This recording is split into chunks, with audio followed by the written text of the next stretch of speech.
माननीय सदस्यहरू, अब माननीय गृहमन्त्री श्री बालकृष्ण खाँडलाई छलफलमा उठेका प्रश्नहरूको जवाफ दिन अनुमति दिन्छु।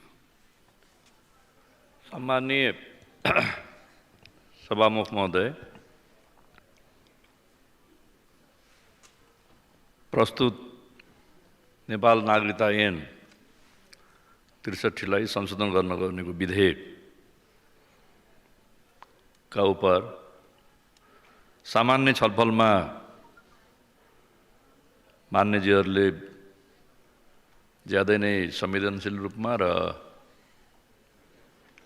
अत्यन्त उत्साहका साथ आफ्ना महत्त्वपूर्ण धारणाहरू राख्नुभएको छ। म सबै मान्यजीहरूलाई सरकारको तर्फबाट हार्दिक धन्यवाद ज्ञापन गर्न चाहन्छु। नेपाल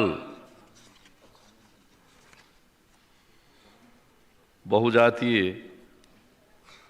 बहुभाषिक, बहुधार्मिक र बहुसांस्कृतिक मुलुक हो।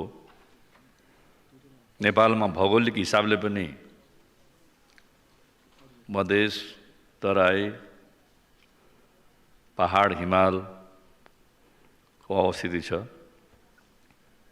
र हाम्रो भाषा र वेशभूषा पनि विविधता छ। म स्मरण गर्न चाहन्छु, पहिलो संविधान सभाको पहिलो बैठकमा जुन बैठकले संविधान सभाका सदस्यहरूले यसै हलमा संविधान सभा सदस्यको शपथ पनि खानुभयो र त्यही पहिलो बैठकले नेपालबाट निरङ्कुश राजतन्त्रको अन्त र सङ्घीय लोकतान्त्रिक गणतन्त्रको स्थापना पनि गरेको थियो। त्यो बैठकमा संसद सचिवालयले ड्रेस कोड पनि निकालेको थियो, तथापि संविधान सभाका मान्य सदस्यहरूले, अधिकांश सदस्यहरूले आफ्नै गाउँको, आफ्नै ठाउँको वेशभूषा लगाएर आउनुभएको म स्मरण गर्न चाहन्छु। कसैले बक्खु लाउनु भएको थियो, कसैले कछाड लाउनु भएको थियो, कसैले कुर्ता पाइजामा लाउनु भएको थियो, कसैले शेर्पाहरूले लाउने ठुलो टोपी पनि लगाएको देख्थेँ मैले, कसैले ढाका टोपी, कसैले भातगाउँले टोपी। त्यसकारणले विविधता, त्यो फोटो हामीले हेऱ्यौँ भने अहिले पनि नेपालको विविधता देखिन्छ। तर हामी सबैको एउटै साझा सङ्कल्प थियो, नेपालको राष्ट्रियता र नेपाली जनताको सर्वतोमुखी हित। त्यही प्रतिबद्धता र त्यही शपथ खाएरै सङ्घीय लोकतान्त्रिक गणतन्त्र अगाडि बढेको हो। हाम्रा पृथक राजनीतिक पृष्ठभूमिहरू होलान्,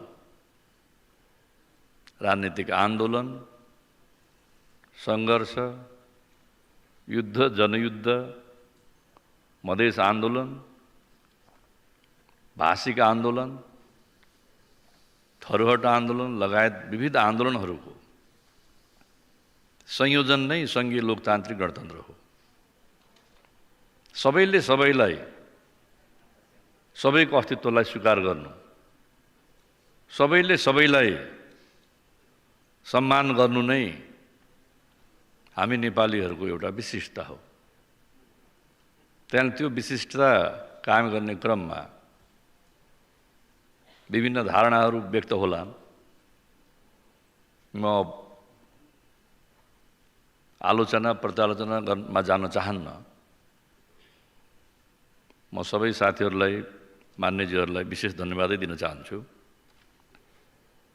संविधान जारी भइसकेपछि पहिलो आम निर्वाचनपछि नागरिकता विधेयक बनाउने कोसिस भएको हो। नागरिकता विधेयक सदनमा पेश भयो। राज्य व्यवस्था समितिमा झन्डै 22 घण्टा 22 महिना सघन छलफल भयो। थुप्रै मिटिङहरू भए, 34वटा भन्दा बढी मिटिङहरू भए। म राज्य व्यवस्था समिति सभापतिजीलाई, समितिका सदस्यहरूलाई, त्यहाँ संशोधन प्रस्ताव प्रस्तुत गर्ने मान्यजीहरूलाई, जसले त्यहाँ गएर आफ्ना संवेदनशील र महत्त्वपूर्ण धारणा राख्नुभयो, उहाँहरू सबैलाई म धन्यवाद दिन चाहन्छु। त्यो विधेयकको जगमै अहिलेको नयाँ विधेयक पनि बनेको हो। कतिपय सन्दर्भमा त्यसैको निरन्तरता पनि छ। त्यो विधेयक र राज्य व्यवस्था समितिको प्रतिवेदनका बावजुद पनि परिस्थिति यस्तो बन्यो कि सरकारले अध्यादेश ल्याउनु पर्यो। सरकारद्वारा ल्याइएको अध्यादेशले केही नेपाली नागरिकहरूले नागरिकता पनि पाउनुभयो। तर सर्वोच्च अदालतले नागरिकता जस्तो संवेदनशील विषयमा, गम्भीर विषयमा सदनमा छलफल होस्, सदनको प्रक्रियाबाट नागरिकता विधेयक ऐनमा परिष्कृत होस् र अध्यादेशबाट जारी भएको ऐनलाई सदनमा फर्काइदियो। हाम्रो संविधानले कार्यपालिका, न्यायपालिका र व्यवस्थापिकामा शक्ति पृथकीकरण गरेको छ। कार्यपालिकाले कतिपय कार्यहरू सम्पादन गर्दछ, व्यवस्थापिकाले विधेयक र ऐन बनाउँछ, न्यायपालिकाले त्यसको व्याख्या गर्दछ। न्यायपालिकाले गरेको निर्णयको पनि म सम्मान गर्न चाहन्छु सरकार तर्फबाट। त्यसै आधारशिलामा उभिएरै यो विधेयक बनाइएको हो। यो विधेयकमा अध्यादेश जारी भएर बनेको ऐनका आधारहरू पनि छन्। प्रारम्भमा प्रस्तुत गरिएको विधेयक जो राज्य व्यवस्था सुशासन समितिमा लामो समय छलफलमा रह्यो र प्रतिवेदनको रूपमा आयो, त्यो विधेयकमा रहेका कतिपय महत्त्वपूर्ण विषयहरू पनि यसमा समेटिएका छन्। अहिले तत्कालका लागि जुन परिस्थिति छ, यो परिस्थितिबाट अगाडि बढ्नका लागि नै यो विधेयक ल्याइएको छ। म सबै मान्यहरूलाई धन्यवाद पुनः दिन चाहन्छु। सबैका विचारहरू, धारणाहरूमा मैले एकरूपता पनि पाएको छु। कुनै पनि गैर नेपाली नागरिकले नेपालको नागरिकता नपाओस्, नेपाली नागरिकताबाट वञ्चित नहोस्। नेपाली नागरिकले नेपालको नागरिकता प्राप्त गर्नै पर्दछ। यो संविधानको मूल अवधारणा हो। कसैलाई पनि, कुनै पनि नेपालीलाई नेपाली नागरिकताबाट वञ्चित गरिने छैन भन्ने संविधानको अवधारणा रहेको छ। त्यसै अवधारणामा उभिएरै यो विधेयकलाई अगाडि बढाइएको छ। म आग्रह गर्न चाहन्छु र म धन्यवाद पनि दिन चाहन्छु। अघि हाम्रा मान्यजीहरूले हिमाल पहाडको पनि कुरा गर्नुभएको छ। नेपालको हिमाली भूभागमा अहिले धेरै पछि मात्रै नेपाल सरकारले सशस्त्र प्रहरी बल नेपालको बीओपीहरू राखेको छ। बीओपीका अधिकृत जवानहरू सीमित साधन र स्रोतका बावजुद बडो कठिन भूगोलमा पनि बडो प्रतिबद्धताका साथै खट्नुभएको छ, उहाँलाई धन्यवाद दिन चाहन्छु। बिओपी राख्न थाले धेरै भएको छैन, तथापि नजिक राख्न सकिया छैन। हिमाली भूभागको सीमाको रक्षा त्यहाँका हिमाली भूभागका नेपाली दाजुभाइ दिदीबहिनीले नै गर्दै आउनु भएको छ।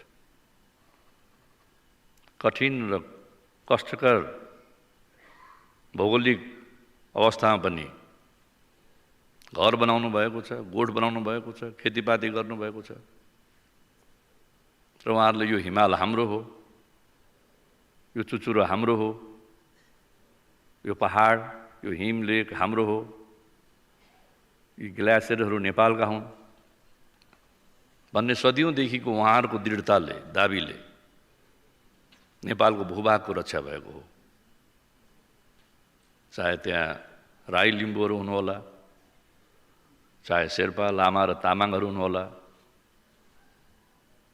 मध्य पहाडी हिमाली भूभागमा गुरुङहरू पनि हुनुहोला, त्यस्तै मगर हुनुहोला अलि तल, कर्णाली प्रदेशका कर्णालीका दाजुभाइ दिदीबहिनीहरू हुनुहोला। उहाँहरूको प्रयत्न र उपस्थितिले हिमाली भूभागको नेपालको जमिनको रक्षा भएको छ, हाम्रो सर्वसत्ताको रक्षा भएको छ, राष्ट्रियताको रक्षा भएको छ। त्यस्तै मेची किनारमा रहेका त्यहाँका नेपाली नागरिकहरूले, दाजुभाइ दिदीबहिनीहरूले त्यहाँको भूगोल र जमिनको रक्षा गर्नुभएको छ। त्यस्तै महाकालीका किनारमा रहेका नेपाली दाजुभाइ दिदीबहिनीहरूले महाकाली किनारको जमिन, त्यहाँको बगर, त्यहाँको भूगोल र भूभागको रक्षा गर्नुभएको छ। त्यस्तै मधेसमा रहनुभएका मधेसका दाजुभाइ दिदीबहिनीहरू, उहाँहरूको प्रयत्नले त्यहाँ हाम्रो भूमिको रक्षा भएको छ, भूगोलको रक्षा भएको छ। जुनसुकै जात जाति, भाषाभाषी, वेशभूषाका भए तापनि यो बोट, यो घर, यो आँगन, यो बारी मेरो हो, यो नेपालमा पर्छ, म नेपाली हुँ भन्ने दृढता र प्रतिबद्धताका कारणले सदियौँदेखि नेपालको राष्ट्रियताको रक्षा भएको छ। त्यो कुरालाई हामी सबैले सम्मान नै गर्नुपर्दछ। तर नागरिकता पनि नेपाली नागरिकले नै नेपालको नागरिकताको प्रमाणपत्र पाउने हो। कुनै पनि नेपाली नागरिक नागरिकताको अधिकारबाट वञ्चित नहोस्, त्यही नै हाम्रो प्रतिबद्धता र सजगता हो। त्यस क्रममा नै यो विधेयकलाई अगाडि बढाइएको छ र विधेयकलाई अगाडि बढाउने क्रममा संविधान हाम्रो मूल आधारशिला हो। कुनै पनि मुलुकको संविधान त्यो मुलुकको धर्मग्रन्थ जस्तो अपरिवर्तनीय हुँदैन। हाम्रो संविधान पनि परिवर्तनीय छ, त्यसका आफ्ना प्रक्रियाहरू छन्, पद्धतिहरू छन्। यदि हाम्रो बीचमा सहमति भयो भने, आवश्यक बोध भयो भने, समय आयो भने संविधान पनि परिष्कृत हुँदै जान्छ। हामीले संविधान जारी गरिसकेपछि संविधानका कतिपय प्रावधानहरूलाई हामीले परिष्कृत गरेकै छौँ। पछिल्लो पटक हाम्रो संविधानको हाम्रो नक्सा भएको अनुसूची बदल्दाखेरि पनि हामीले संविधान संशोधन गरेकै हो, सबै सहमतिमै। त्यहाँले संविधानका विभिन्न प्रावधानहरूलाई समयानुकूल बनाउन सकिन्छ, तर त्यो प्रक्रियालाई हामीले पार गर्नुपर्छ, पुरा गर्नुपर्दछ। तर जबसम्म संविधानमा जे प्रावधान छन्, जस्तो व्यवस्था छ, त्यो व्यवस्थाको आधारशिलामा उभिएरै विधेयक ल्याउनु पर्ने हुन्छ। त्यो आधारशिलामा उभिएरै ऐन बनाउनु पर्ने हुन्छ। त्यसले अहिलेको संविधानको भाग 2 को नागरिकतासँग सम्बन्धित प्रावधानहरूको आधारशिलामा उभिएरै यो विधेयक बनाइएको हो। त्यसकारणले हामीले विधेयक बनाउँदा संविधानका आधारभूत प्रावधानहरूलाई नै ध्यानमा राखेर गराउनु पर्दछ। मान्यजीहरूले पनि यिनै कुराहरूलाई ध्यानमा राखेर आफ्नो धारणाहरू व्यक्त गर्नुभएको छ। प्रस्तुति हामी सबैको आफ्नो आफ्नो पनि होला, तथापि हामी सबैको साझा चासो र चिन्ता नेपालीहरू जो लामो समयदेखि नागरिकताविहीन भएर आफ्नो जीवनयापनमा, व्यवसाय सञ्चालनमा, पठन पाठनमा, यात्रामा या पासपोर्ट बनाउनु पनि पाउनु भएको छैन। ती लाखौंको संख्यामा रहेका नेपालीहरूलाई कसरी हामीले छिटो नागरिकता दिने? कसैलाई दोष लगाउन पनि चाहन्न। अहिलेको सरकारले यो जस लिन ल्याएको पनि होइन। हामी दोषारोपणबाट र जस अफसोसबाट पनि माथि उठौँ। यो अहिले हामी सबैको राष्ट्रिय दायित्व हो। सबै नेपाली नागरिकले नागरिकता प्राप्त गरून्, यो हामी सबैको साझा सङ्कल्प हो।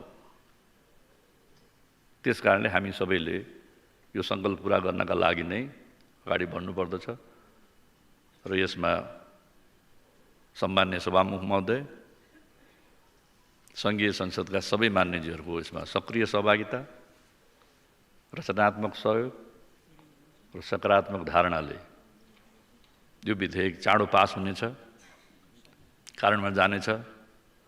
यो कार्यान्वयन गइसकेपछि केही भएका समस्याहरूलाई फेरि पनि सम्बोधन गरिँदै जानेछ।